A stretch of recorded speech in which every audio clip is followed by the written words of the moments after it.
नमस्कार दोस्तों, आज मैं आपको वास्तु के अनुसार स्वस्तिक का महत्व बताने वाली हूँ। हमारे जीवन में स्वस्तिक का क्या महत्व है और साथ ही स्वस्तिक को किस तरीके से सही ढंग से बनाया जाए, इस बारे में भी बताने वाली हूँ। आगे बढ़ने से पहले अगर चैनल से नए जुड़े हैं तो चैनल को जरूर सब्सक्राइब करिए, बेल आइकन को प्रेस कर दीजिए, जिससे जो भी नई वीडियो अपलोड हो उसका नोटिफिकेशन आपको सबसे पहले मिले। दोस्तों, बात करते हैं स्वस्तिक की। तो हमारे सनातन धर्मों में, हमारे शास्त्रों में बहुत सारे शुभ चिन्ह बताए गए हैं। अगर उन शुभ चिन्हों को हम अपने जीवन में उतारते हैं, उसको हम अपने जीवन में लाते हैं, तो बहुत सारी शुभ एनर्जी हमारे जीवन में आने लगती है। उसी में से आज मैं आपको स्वस्तिक के बारे में बताऊंगी। स्वस्तिक एक ऐसा शुभ चिन्ह है, अगर इसको हम अपने घर में बनाते हैं तो उससे उसकी पॉजिटिव एनर्जी आती है। दोस्तों, स्वस्तिक एक ऐसा शुभ चिन्ह है। अगर हमारे घर में कोई भी तीज त्योहार होता है, चाहे दीपावली हो, दशहरा हो, रक्षाबंधन हो, चाहे गणपति जी का गणेश चतुर्थी हो, कोई भी ऐसा त्योहार हो, बड़ा हो छोटा हो, उन त्योहारों में हम अपने घर में स्वस्तिक का निर्माण जरूर करते हैं। हमारे घर में जब शादी ब्याह होती है उस समय पर भी स्वस्तिक का निर्माण किया जाता है। उसके बाद ही पूजा पाठ का जो भी आगे का प्रोग्राम है आगे किया जाता है। दोस्तों, जो भी दीपावली की पूजा की जाती है उसमें भी हम अपने घर में, मंदिर में स्वस्तिक का निर्माण करते हैं। जो कलश की स्थापना करते हैं उस कलश में भी स्वस्तिक बनाया जाता है। उसके बाद कलश की स्थापना होती है। रक्षाबंधन में जब चौक पूरा जाता है वहां पर भी स्वस्तिक का निर्माण किया जाता है। तो स्वस्तिक एक ऐसा शुभ चिन्ह है जो हम अपने हर तीज त्योहार में, हर खुशियों में हम स्वस्तिक का निर्माण जरूर करते हैं।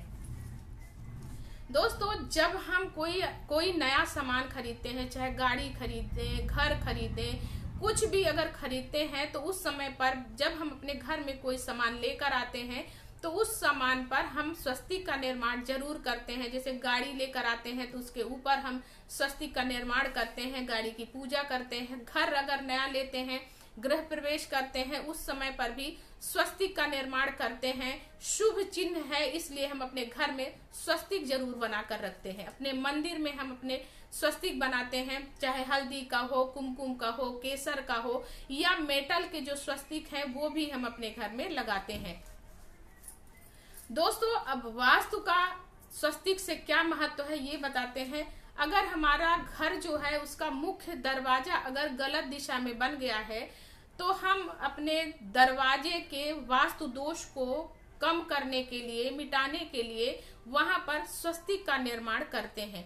अगर डोर पावर बढ़ाना है तो हमें दरवाजे के दोनों तरफ स्वस्तिक का निर्माण करना चाहिए। अपने नाभि से ऊपर स्वस्तिक बनाना है, ये ध्यान रखना है। और ये भी ध्यान रखना है कि जिस दिशा में दरवाजा है उस दिशा के एलिमेंट के हिसाब से आपको स्वस्तिक बनाना है। अब अगर घर के अंदर की बात करें तो घर के अंदर अगर कोई भी दिशा कट हुई है तो उस कट एरिया के पावर को बढ़ाने के, एनर्जी को बढ़ाने के लिए वहां पर स्वस्तिक का निर्माण किया जाता है।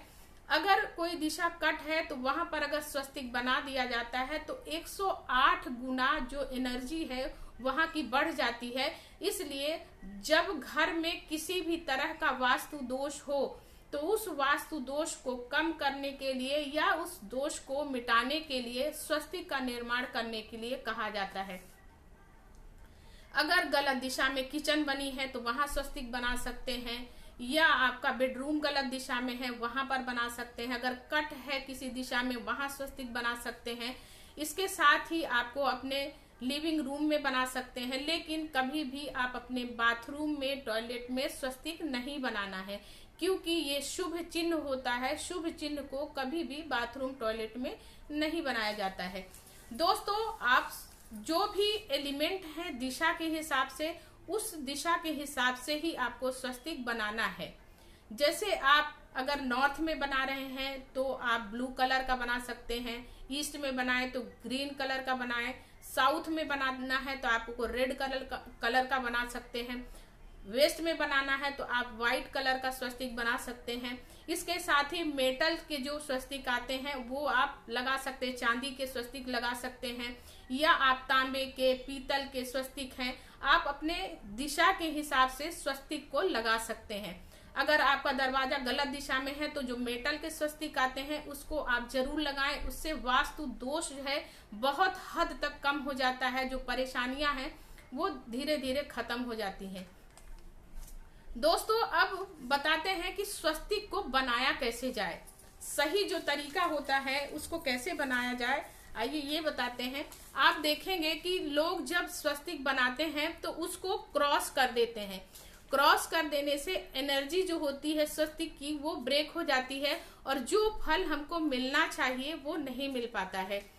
तो सही तरीका क्या होता है, सही आप ऐसे बनाएं, क्रॉस नहीं करना है। आपको क्या करना है, एक लाइन आपको यहाँ से लानी है, फिर इसको नीचे ले जाएं, फिर आपको यहाँ करके नीचे छोड़ देना है, फिर दूसरी साइड से यहाँ से एक लाइन लाएं, फिर इसको बीच में सेंटर में ले जाएं, मिला दें, लेकिन इसको क्रॉस नहीं करना है, और फिर इसके बाद नीचे लेके जाएं लाइन को, फिर इसको मोड़ दें।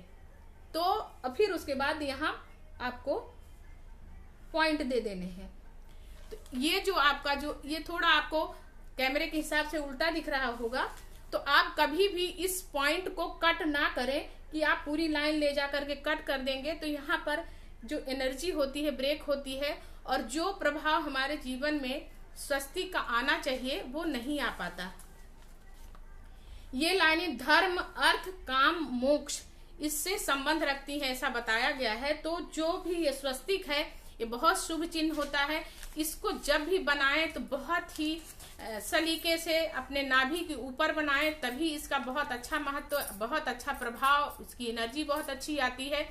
कभी भी स्वस्तिक को जमीन के नीचे नहीं बनाना है, पैर आपका आ सके उसके ऊपर कभी नहीं बनाना है। लोग अपने दरवाजे की जो दहलीज होती है वहां पर स्वस्तिक बना देते हैं या स्टिकर ले आकर लगा देते हैं, तो कभी भी ऐसा नहीं करना चाहिए। जो आप लगाते हैं उससे, जो आप अच्छा करने के लिए लगाते हैं उससे भी खराब होने लगता है। तो ये ध्यान रखें कि स्वस्तिक को कभी भी जमीन में ना लगाएं, कभी भी लगाना है तो आप अपने नाभि से ऊपर लगाएं, जिससे आपका जो भी स्वस्तिक लगाए हैं, जिस पर्पज से लगाए हैं, वो आपका पर्पज सॉल्व हो, आपके घर में शुभता बनी रहे, और जो स्वस्तिक का जो एनर्जी है, स्वस्तिक की एनर्जी आपके घर में अच्छी तरीके से आ सके।